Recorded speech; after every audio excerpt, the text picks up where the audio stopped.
স্নান কমপ্লিট, এবার রেডি হয়েই বেরোবো। পুজো করবো, ঠাকুর দেখবো, দারুণ মজা হবে। চলে এসেছি। এ কি তুমি? এই তো মাত্র 5 দিন আগে গেলে, আবার চলে এসেছো?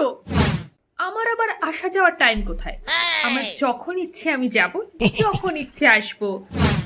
না, আমি এখন বেরোবো, তুমি প্লিজ এখান থেকে চলে যাও। এত রাগ করছিস কেন? তোর জন্য গিফটও আছে।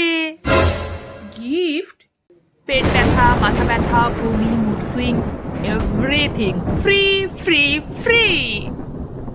তোমাকে জব্দ করার জন্য আমি এক্ষুনি হট ওয়াটার ব্যাগ আর আদার জল খাবো। তুই এখন পুজোর সময় ঘুরতে বেরোবি, তাই না?